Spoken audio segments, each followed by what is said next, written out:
Mais je vous remercie, hein, moi aussi, d'être venus, puis aussi nombreux. Alors, c'est la première fois que je parle devant un public aussi nombreux.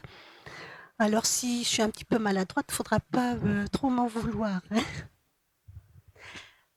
Alors, je vais vous faire quand même un topo, hein, de tous les messages que Benoît nous a donnés. D'abord, Benoît, ben, ça fera ben, dans un mois. Dans un mois, ça fera 5 ans qu'il est décédé. Et j'ai eu une première vision dès le premier soir. C'est-à-dire que, bah, bon, on nous a annoncé son décès qui a été immédiat dans l'accident. Et au moment d'aller me coucher, j'étais allongée, je me rappelle plus si j'avais les yeux fermés ou ouverts, et j'ai eu une vision. Tout était dans le noir, sauf l'encadrement d'une porte où il y avait une lumière scintillante, dorée, puis qui était vraiment magnifique. Et là, il y avait une silhouette. Une silhouette, je ne l'ai pas reconnue tout de suite. Elle était là devant cette porte et je l'ai sentie intriguée. Elle regardait cette lumière, puis j'ai senti qu'elle voulait entrer dans cette lumière. Et quand j'ai réalisé que c'était la silhouette de mon fils, alors là, j'ai eu très très mal et du coup, la vision est partie subitement. Mon fils, bien, s'est manifesté très très rapidement. Il s'est d'abord manifesté auprès de ma fille et après auprès de mes deux autres fils. Et en dernier, ça a été moi. Et pour moi, bon, je raconte pas comment ça s'est manifesté pour mes enfants, mais pour moi, donc j'étais allongée, c'était la nuit, et je somnolais. J'étais pas réveillée, mais je ne dormais pas profondément. Et tout d'un coup, j'étais donc allongée sur le côté, j'ai senti une énergie qui était dans le bas de mon dos et qui est montée jusqu'en haut de mes épaules. Et ça m'a fait bizarre, mais alors aussitôt j'ai dit, mais c'est toi Benoît? Alors l'énergie est redescendue et elle est repartie du bas de mon dos, elle est remontée là jusqu'aux épaules. Et je répétais à nouveau, c'est toi Benoît? Et l'énergie a refait la même chose. Et puis comme, je vais vous dire, j'ai tourné la tête, mais c'était pas tourner la tête physiquement. Ça fait que j'ai tourné la tête et j'ai vu cette énergie, elle était toute lumineuse et elle était là derrière mon dos. Et après, comme je dormais à côté là de mon petit-fils de 5 ans, j'ai vu cette énergie nous prendre dans ses bras, mon petit-fils et moi. Et puis j'ai pas du tout eu peur parce qu'il faut dire que comme mes enfants avaient déjà eu la présence de Benoît et donc ça fait que ça m'avait rassurée parce qu'à cette époque-là, moi tout ce qui était au-delà, surnaturel, je n'étais pas très tranquille.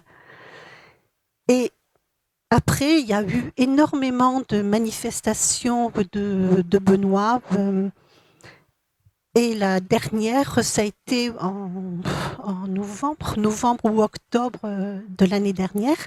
Et il a sorti la porte de sa chambre de ses gonds. Et il a posé contre le mur de sa chambre. Et ça, depuis qu'il est décédé, il a fait au moins 4 fois. Comme aussi, là, ça s'était passé en 2014, en octobre 2014. Là, c'est la poche poubelle. J'avais laissé une poche poubelle pleine dans la cuisine et j'étais donc toute seule dans la maison et j'étais occupée dans une autre pièce et j'entends un plouf, comme s'il y avait un objet qui tombait comment dire, tout en douceur. Alors ça m'a intriguée, je suis allée voir et j'ai vu la poche poubelle mais qui était dans le salon. Euh, Elle était presque à l'entrée de la cuisine. Et donc, je peux vous dire que c'était pas moi. Et comme c'était toute seule, donc c'était pas, c'était bien. Et puis bon, Je le savais, c'était Benoît qui avait bougé la poche poubelle. Et c'est la deuxième fois qu'il le faisait, ça aussi. Bon, je ne vais pas vous raconter toutes les manifestations qu'il y a eu. Ce qui s'est passé aussi, c'est que je vois Benoît. C'est comme une autre vision. C'est pas du tout, parce que si je regarde avec ces yeux-là, je ne vais rien voir. Par contre, c'est tout d'un coup, il y a l'apparition qui se fait et je vois. C'est comme s'il y avait une projection. Et là, je vois Benoît en entier, en couleur, alors que tout au début, je ne voyais qu'une forme. Et ça s'est donc développé petit à petit. Et là, vraiment, maintenant, je le vois habillé, je le vois bien. Et il est lumineux. Il est lumineux et puis très souriant. Parce qu'en plus, il sait que je le regarde, donc il me regarde. Et puis, il est là en train de me regarder avec un grand, grand sourire. Et la dernière fois que je l'ai vu, donc ça a été en septembre, j'étais assise sur le canapé. Il y avait une petite table basse là devant moi. Et j'ai vu Benoît. Il était debout là, juste derrière la table. Et d'abord, j'ai senti sa présence là, avant de le voir. J'aurais pu me lever puis aller le toucher. Bon, ça dure quelques secondes, mais c'était la première fois où ça a duré aussi longtemps et que l'image de Benoît s'est projetée aussi de cette façon-là. Et après donc la vision, après les manifestations, il y a eu, ça s'est produit peut-être deux ou 3 mois après le décès de Benoît.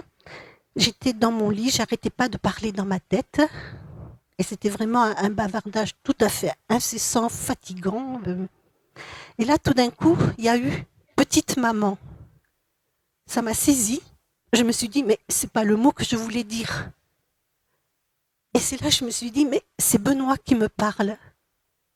Et c'est là que les messages ont commencé. Donc, petit à petit, je commençais à recevoir des messages, c'est-à-dire, ce n'est pas par écriture automatique, hein. C'est une écriture intuitive. Hein, voilà. Une écriture... Oh, il est lourd ce micro. C'est une écriture intuitive, c'est-à-dire que je suis totalement consciente et j'entends la voix de Benoît dans ma tête et en même temps, je ressens sa présence et aussi, je le vois. Je sais là qu'il est là, par exemple, assis. Et je peux vous dire que Benoît, il est là actuellement. Et ben oui, effectivement, la chaise vide, c'est pour Benoît. et, et donc, maintenant, je vais vous parler de ces messages, de tout ce que Benoît nous a dit et qu'il continue à dire parce que je continue toujours à recevoir des messages de sa part. Je ne vais pas dire que c'est un enseignement. Je vais simplement dire qu'il s'agit d'un partage sur ce qui est, je vais dire en vérité, mais en réalité. Maintenant, on peut dire que c'est ma réalité à moi ou c'est la réalité de Benoît, mais ça va beaucoup plus loin que ça. Et chacun prendra selon sa conscience finalement, selon l'ouverture de sa conscience, selon ce qu'il acceptera. Donc, Benoît nous parle de l'illusion ou le rêve et la réalité. C'est-à-dire que l'illusion comprend notre monde matérialiste et le monde des défunts également. Et le monde des défunts, on appelle ça le domaine psychique. Comme c'est un monde où, disons, c'est l'esprit qui survit au corps biologique. L'esprit prend une autre forme, il change. Benoît parle de corps énergétique, c'est-à-dire que on redevient l'énergie qu'on a, qui est toujours présente là en nous actuellement, car c'est ce corps énergétique qui donne la vie au corps biologique. Mais nous sommes quand même dans un rêve. Chacun de nous est en train de rêver ou en train de jouer. Et pourquoi nous voyons tous la même chose? Pourquoi nous subissons tous les mêmes événements? C'est parce que chaque esprit est relié à tous les esprits. Et comment dire, d'être relié ainsi, ça forme un réseau. Et là, comme nous sommes dans le rêve, ce réseau s'appelle le réseau de l'inconscience qui est collective, qui est inconsciente de la réalité. Alors Benoît donne un exemple, celui du jeu vidéo avec les lunettes. On porte donc des lunettes, on tient les manettes avec nos mains, donc c'est nous qui dirigeons l'histoire que l'on va vivre avec le jeu. Le jeu, il y a un personnage et il y a des personnages. Le personnage que l'on est en train de jouer, au début, disons qu'on y joue, comme pour dire, c'est la naissance, vous voyez, le bébé. Donc, on y est sans y être vraiment dans ce personnage. Et petit à petit, en grandissant, on prend de plus en plus à cœur le rôle de ce personnage. Et à un tel point que l'on est persuadé d'être ce personnage qui est en train de jouer. Et en fait, nous sommes tellement dans cette histoire qu'on finit par oublier qu'on est dans un jeu. On finit par oublier que l'on tient les manettes et qu'à tout moment, eh bien, on pourrait arrêter de jouer et enlever les lunettes et être ainsi dans le réel. Ça, c'est un exemple, hein, c'est une image pour essayer de comprendre, hein, de mettre un peu, disons, comme notre époque est l'époque du jeu vidéo, ça permet un petit peu de mieux comprendre. Alors maintenant, donc, il y a donc effectivement deux réseaux qui se sont formés, donc le fameux réseau qui est inconscient et l'autre réseau qui est le réseau de la conscience, celui qui est vraiment conscient de la réalité. Alors, dans ce fameux réseau que nous, parce que nous faisons partie de ce réseau qui est inconscient, eh bien nous avons créé donc notre propre monde, nous avons créé notre propre corps. Oui, parce que nous sommes les créateurs. Même si on n'en a pas conscience, nous sommes les créateurs de ce monde et les créateurs de nos corps. Nous sommes devenus sourds et aveugles. Parce qu'en fait, en réalité, il existe un seul esprit. Un esprit qui nous a créés. Je ne vais pas partir dans la religion, ça n'a rien à voir. Il y a un esprit qui est quand même originel, qui est unique et qui a pensé à notre création. Et ce qui s'est passé, c'est que pour nous créer, je vous dis tout ce qu'a dit Benoît, hein, c'est pas de mon invention. Hein. Donc, à notre création, il a fallu une telle énergie pour nous créer que ça a provoqué, je dirais, un tout petit bug, mais très très léger. D'ailleurs, je vais vous lire ce que dit Benoît à ce sujet.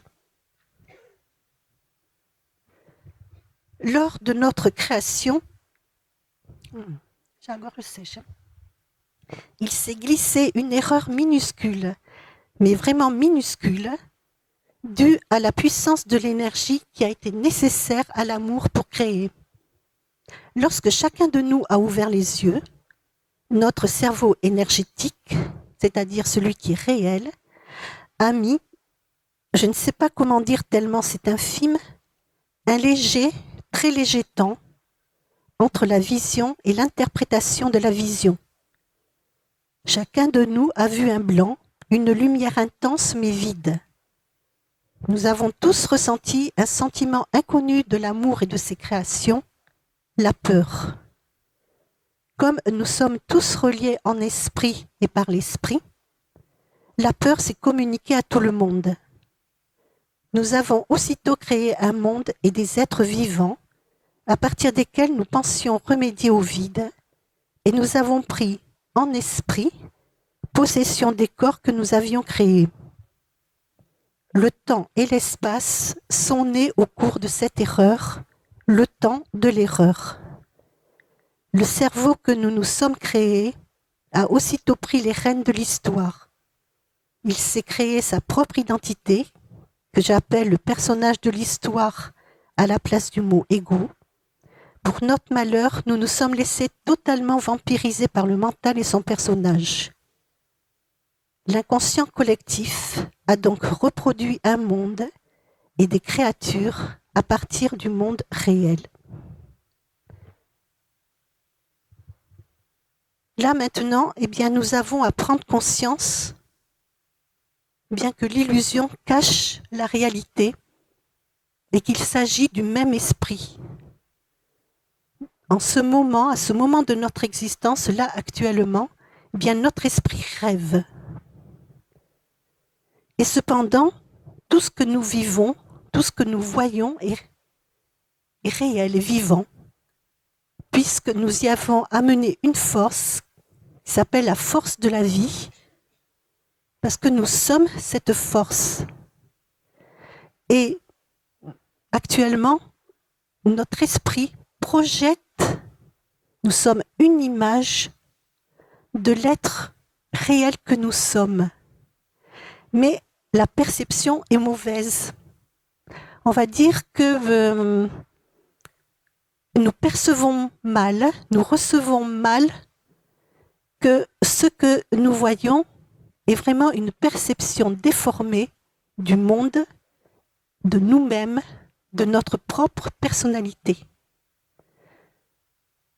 Maintenant, je vous ai dit qu'il y a un esprit unique. Nous sommes dans sa pensée qui est créatrice, et c'est dans cette pensée même que nous avons créé, on va dire que ça forme une bulle, nous avons créé un autre système de pensée qui a donc entraîné une autre forme de la vie, donc une autre forme de nous-mêmes et du monde et de toutes ces créatures. Nous utilisons la force de la vie d'une très mauvaise façon, parce que nous n'avons plus conscience de qui nous sommes réellement et d'où nous venons. Cet esprit unique, est une force qui est en chacun de nous. Et cet esprit unique est une force que nous sommes tous. Parce que la force qu'est cet esprit unique a créé d'autres, personnalités.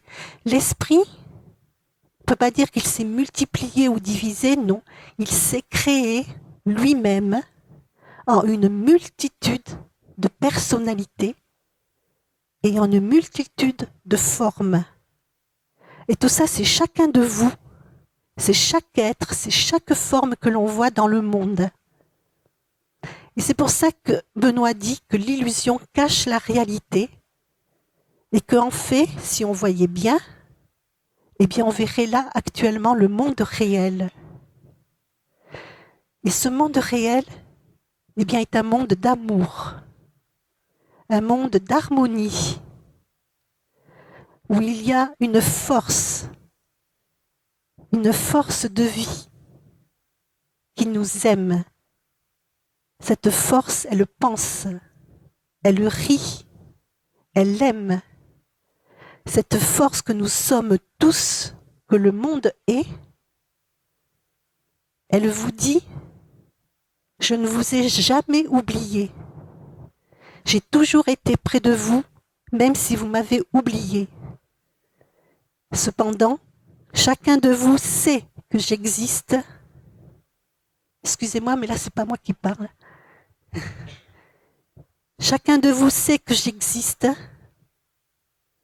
Et je voudrais enfin que vous ouvriez votre conscience parce que cela permettrait à vos véritables yeux de nous voir, de voir qui vous êtes réellement et de voir que vous n'êtes pas ces êtres qui sont pleins de défauts, qui doutent d'eux-mêmes, qui doutent des autres et qui doutent du monde.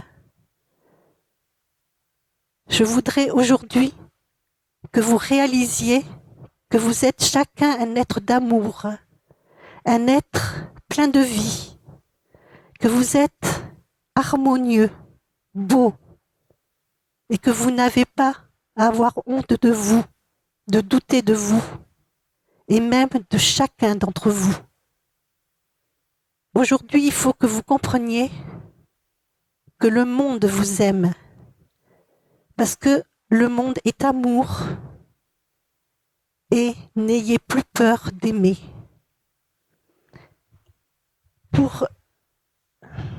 Excusez-moi, je suis un peu... Je vais vous lire... Voilà, je vais terminer et après vous me poserez vos questions. Excusez-moi, mais j'ai vraiment la bouche sèche.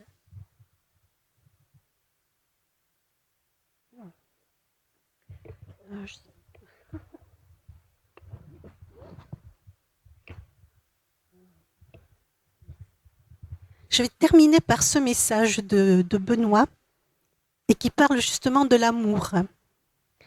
Alors il dit, bien, je voulais revenir sur cette phrase, apprends-moi à aimer, car je ne sais pas aimer. Bien sûr que vous savez aimer. Vous vous faites juste croire que vous ne savez pas aimer.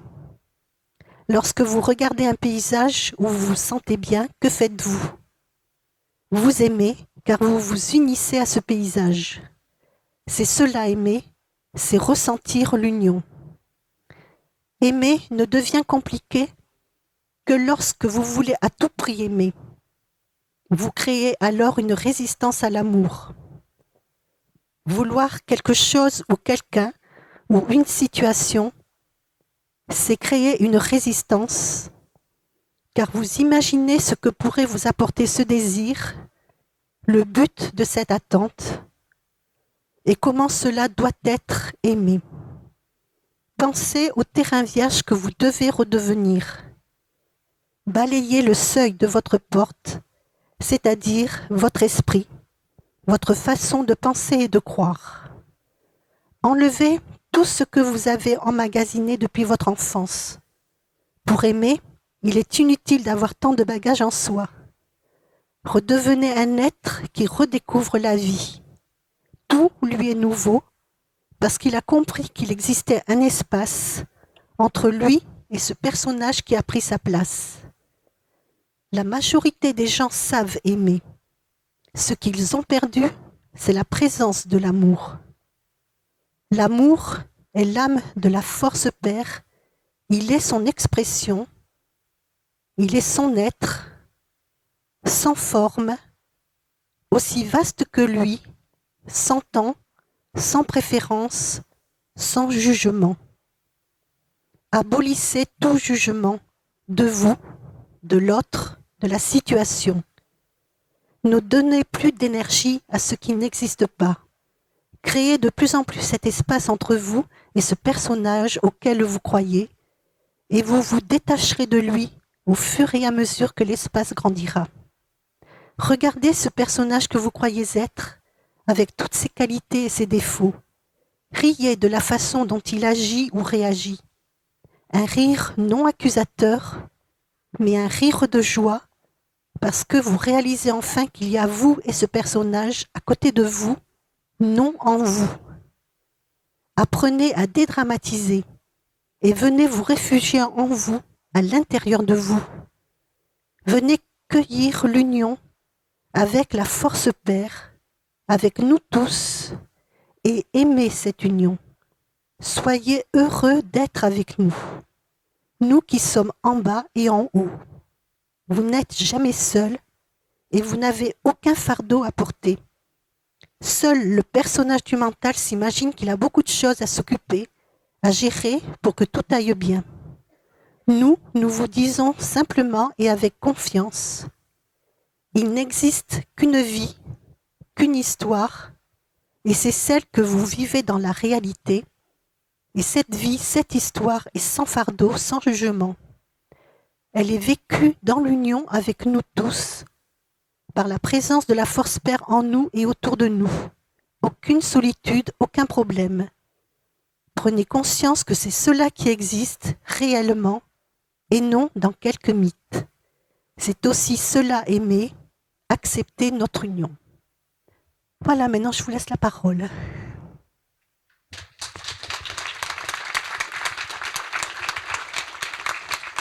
Merci. C'est-à-dire en restant toujours dans l'illusion. Alors, c'est... Attention, parce que lorsque nous décédons, le corps biologique disparaît, lui, il s'éteint, ainsi que le cerveau biologique. Mais ce qui survit, c'est l'esprit. Parce que qui c'est qui vit, c'est l'esprit. Même là, actuellement, c'est l'esprit qui vit. L'esprit qui croit qu'il est dans ce corps, qu'il vit dans ce corps. Donc, l'esprit a ses croyances. Et l'esprit a conscience, plus ou moins, qu'il vit soit une illusion, soit qu'il est en train de rêver, ou soit qu'effectivement, il existe bien autre chose. Et lorsque nous décidons, nous partons avec cet esprit. Donc, dans le même état où nous sommes là actuellement, le jour comme le jour où nous décidons.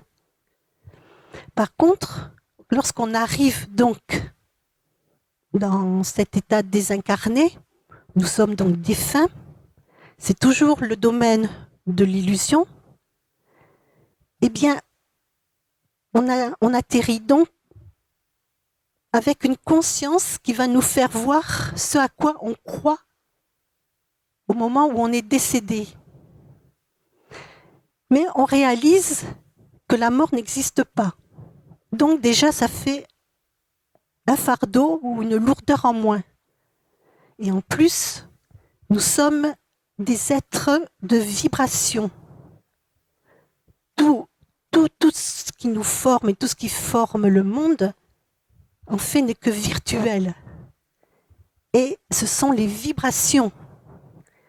Ces vibrations-là, eh bien, on en prend conscience lorsqu'on est décédé. Il y en a qui sont tellement, on va dire, terre à terre, ne vont pas accepter ce changement.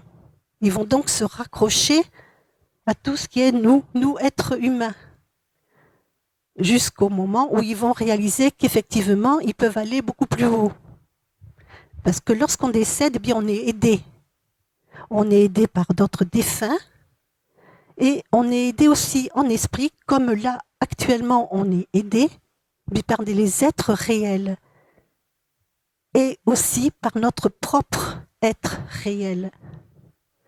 Parce que nous avons contact avec notre être réel. Puisque, comme je vous l'ai dit, il n'existe qu'un seul esprit. Une partie...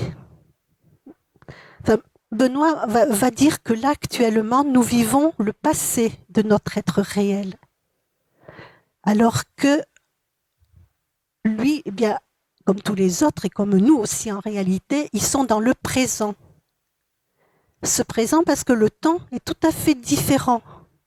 Ce qui fait que le présent et le passé cohabitent. C'est jeudi matin, j'étais en train de conduire. J'étais en train de conduire, mais j'étais bien présente à moi-même. Tout d'un coup, j'ai senti et j'ai vu Benoît qui était là en moi.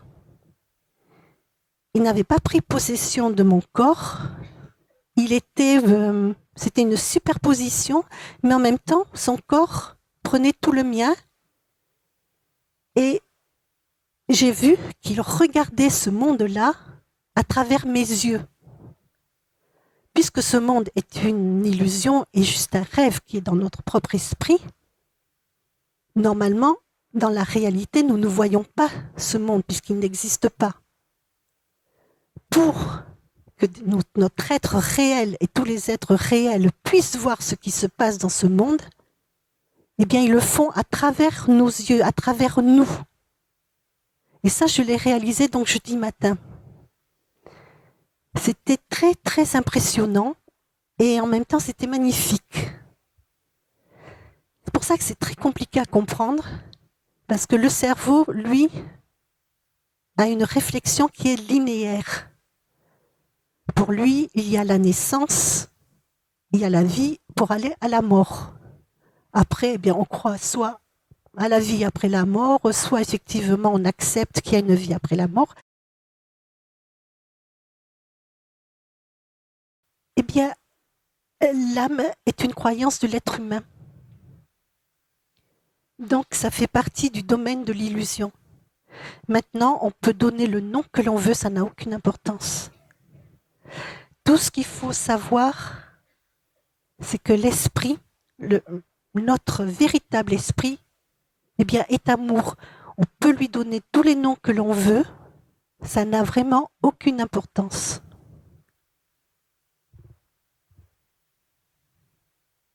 Je sais que ça peut choquer certains, parce qu'on a beaucoup de croyances, et donc après c'est difficile de se dire mais non, tout ce qu'on m'a appris, tout ce que je crois, il faut que je l'abandonne. Et ça, c'est tout à fait faisable à partir du moment que vous vivez bien présent en vous-même. Et pour pouvoir vivre bien présent en soi-même, eh bien, c'est le corps biologique qui va le permettre. Parce que le corps, quand vous vous fixez sur votre corps, vous commencez à faire un silence en vous-même. Et c'est qu'en faisant le silence en soi-même qu'on crée cet espace, l'espace qui va permettre à notre conscience de prendre conscience qu'il existe bien autre chose, de beaucoup plus vaste et de beaucoup plus beau et de beaucoup plus aimant. Voilà, c'est pour ça qu'on peut donner le nom d'âme si vous voulez. Ça, c'est vraiment pas important, ce sont des mots, c'est tout. Ce qui est le plus important, c'est plutôt ce silence que l'on va faire en soi-même et ce que l'on va découvrir. Chacun a sa propre expérience. Oui, oui. Oui, oui, on n'est jamais seul. Hein. Ouais.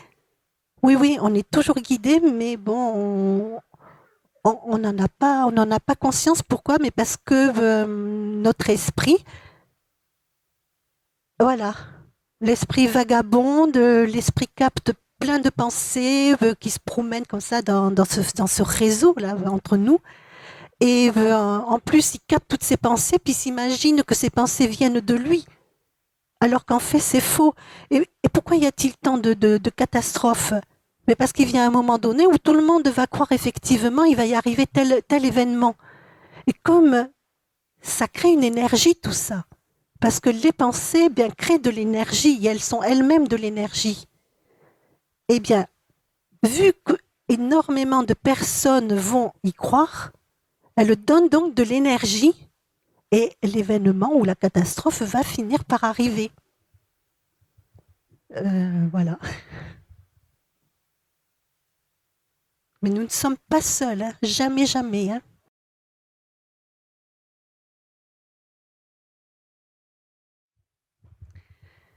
Mais on ne le sait pas qu'on vive dans ce monde d'illusions. Disons qu'on en prend conscience petit à petit si on finit par l'accepter. Et on vit dans ce monde d'illusions, là, comme disait Benoît, là, parce qu'on se l'est créé, parce qu'il y a eu ce petit laps de temps entre à notre création, il y a eu ce laps de temps entre la vision et l'interprétation de la vision. Donc ça a engendré un sentiment qui est la peur, et cette peur a fait que nous avons créé une illusion, nous nous sommes mis du coup à vivre dans une illusion, un rêve. Vous savez, quand on dort là et qu'on rêve, quand on rêve, on n'a pas du tout conscience qu'on est en train de rêver. Et on a vraiment l'impression que c'est réel.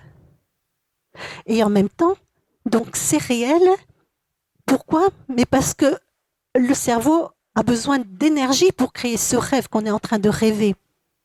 Eh bien, c'est ce qui se passe aussi dans la réalité. Là, notre esprit utilise de l'énergie, donc cette force vie, pour créer et maintenir cette illusion.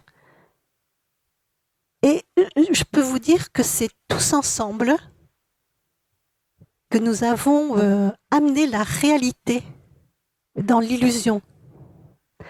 Parce que j'ai eu un message il n'y a pas très très longtemps où justement on me disait « Nous avons changé ensemble notre vision sur la Terre et sur nous-mêmes, amenant la réalité à notre esprit. Et donc nous ne sommes pas seuls. » C'est très difficile à comprendre, mais c'est très difficile surtout à accepter. On se l'est voulu, mais inconsciemment. On se l'est voulu pour se créer une sécurité, parce qu'on a eu peur de l'inconnu. Et c'est ce qui se passe encore actuellement. Pour nous, tout ce qui est l'au-delà, pour même ce qui est la vraie réalité, c'est de l'inconnu. Donc, selon, disons, la croyance qu'il y a en nous, nous aurons plus ou moins peur. Et nous préférerons nous raccrocher à ce que nous connaissons là, actuellement, et à ce que nous vivons, même si nous vivons dans la peur, mais parce que nous le connaissons. Oui, c'est voulu, mais inconsciemment. Tout est fait inconsciemment.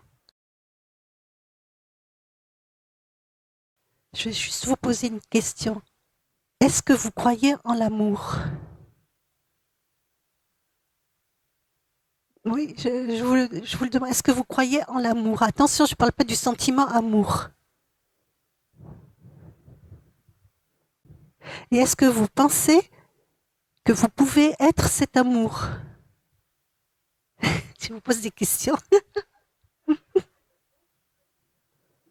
Mais il n'y a aucun outil.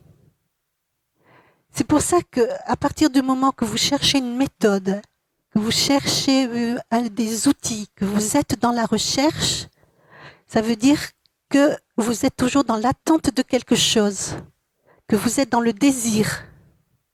Et si vous êtes dans le désir, c'est que vous ne croyez pas vraiment, parce que c'est l'acceptation là, c'est que vous ne croyez pas vraiment que vous êtes déjà cette force, déjà cet amour.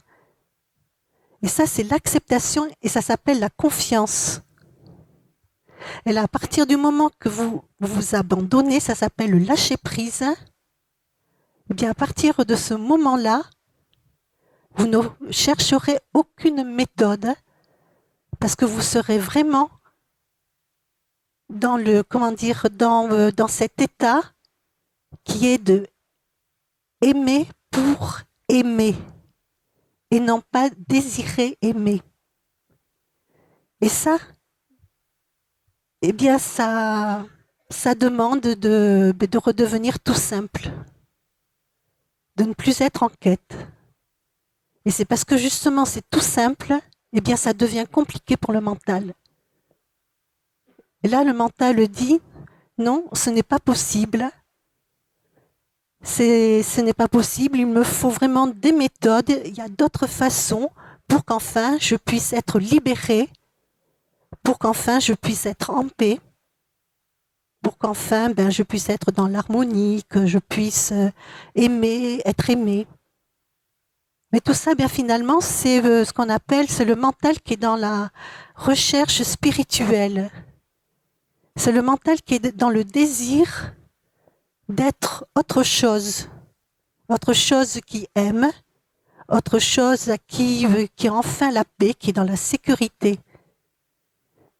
Eh bien, tant que vous serez là dans cette attente-là, vous continuerez à être dans l'attente et à chercher. Alors, si vous voulez une méthode, la seule méthode, c'est lâcher prise. C'est vraiment faire, comme je vous disais, ce silence en soi. Et ça se pratique. Et ça vient petit à petit. Quand on prend conscience que notre esprit, finalement, n'est pas là dans notre corps, aussitôt, eh bien, on le ramène On le ramène, soit vous prenez la respiration, soit vous regardez bien. Il faut vous sentir vivre. C'est tout bête. Hein, et c'est pour ça que ça devient si compliqué. Voilà, j'ai pas d'autre réponse.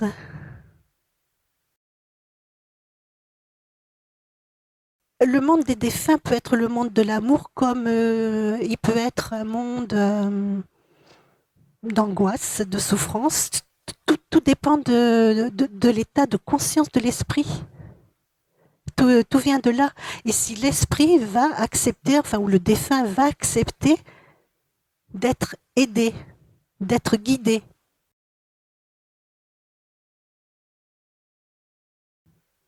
On n'est pas obligé de se réincarner. On n'est pas du tout obligé.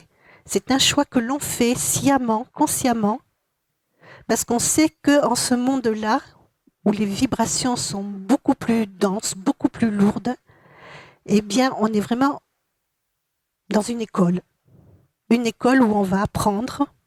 Mais le problème, c'est que quand on renaît, eh bien, on oublie tout.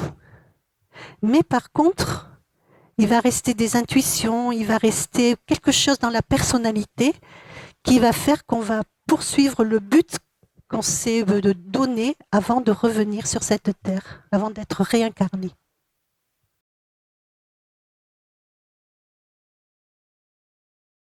Alors oui, j'en ai eu comme de personnes que moi personnellement je ne connaissais pas, mais que d'autres personnes connaissaient. J'ai eu des messages donc de quelques défunts et beaucoup de messages qui sont beaucoup plus hauts, qui sont du réel. Ouais. Et voilà, puis maintenant, comme ce qui s'est passé tout à l'heure, on parle directement à travers moi. Je suis tout à fait consciente de ce qui se passe, mais je n'ai plus aucune pensée. Et ce sont les paroles qui arrivent. J'entends aussi les paroles et ça vient. Ce sont des paroles qui arrivent toutes seules et ça parle. Voilà.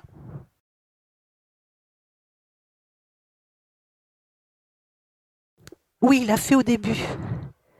Oui, oui. Oui, puis c'est marqué dans le livre, justement, il nous dit comment c'est dans la réalité. Parce qu'il faut dire que ça va en choquer certains, c'est que le monde réel est bien présent. Il a aussi des paysages, il a aussi de l'eau, il a du feu, tout ça. Mais ce n'est pas du tout la même matière. Ce ne sont pas du tout les vibrations. Et donc, ce qui fait que les couleurs sont beaucoup plus belles. Et même dans un message, on nous disait mais que les couleurs, eh bien, elles avaient une musique. Et que donc, on entend la musique des couleurs. Eh ben, dans l'eau, on ne se noie pas, c'est tout à fait impossible. Le feu ne brûle pas. Mais pourquoi? Mais parce que c'est la même création, c'est la même substance. Que l'on ait un corps ou qu'on n'ait pas de...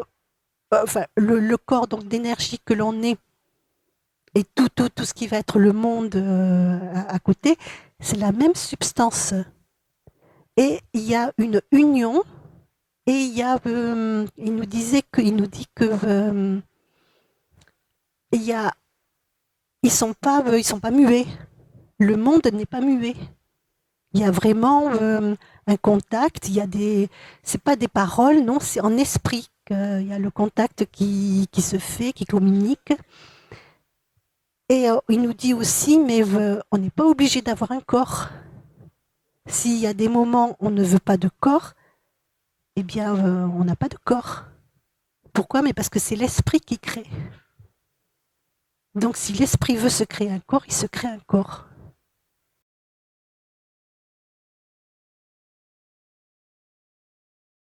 Ah, tout à fait. Parce que moi, j'étais pas du tout dans le lâcher prise. Hein. Moi, j'étais plutôt une anxieuse, vraiment une angoissée. Mais en même temps, je savais qu'il y avait autre chose. parce que j'avais déjà eu, on va dire, de tout petits messages, j'avais déjà eu des visions. Et j'étais déjà, comment dire, une fois on m'a dit, mais mon enfant reçoit l'amour de Dieu, on m'a dit. Après, une fois on m'a dit aussi, mais tout n'est qu'illusion, seul l'amour existe. Vous voyez, j'étais déjà un peu dans ce domaine-là, mais je n'étais pas du tout dans le lâcher-prise. Ce qui s'est passé quand Benoît est décédé, et ça n'a pas été que pour moi, mais aussi pour le reste de ma famille, on ne sait pas, on avait mal, hein, on était vraiment dans la peine, dans le chagrin, mais en même temps, il y a eu, comment dire, une porte qui s'est ouverte, et ça a été celle de l'amour, ce qui s'appelle vraiment l'amour. Parce que quand Benoît est décédé, eh bien, je ne suis pas restée là à me dire, à me raccrocher à Benoît. Je voulais me dire, non, je veux qu'il revienne. Non, je n'ai pas fait ça. J'étais heureuse pour lui. Et malgré, vous voyez, malgré si après, il est venu des moments où ben, j'étais là à pleurer, comme ça m'est arrivé longtemps, malgré les messages de Benoît, malgré les manifestations, malgré tout ça, ben, il y a eu des moments, ben, effectivement, j'étais là à pleurer, je regrettais mon Benoît, mais parce que c'était ma partie humaine, la maman qui pleurait. Et en même temps, il y a une évolution qui se fait voilà, petit à petit. Et j'ai commencé à lâcher prise. Et vous voyez, ça va faire bientôt 5 ans. Et c'est que maintenant que je lâche vraiment prise. Il y a vraiment encore une autre étape qui se fait. C'est tout simplement, je n'ai pas cherché de méthode, non. J'ai laissé la confiance. Et Benoît parle de fraternité. Et c'est donc ça, cette fraternité. Maintenant, je sais que la fraternité existe, que nous sommes tous une fraternité, que c'est la famille. Et donc, j'ai fait confiance et je fais confiance. Voilà.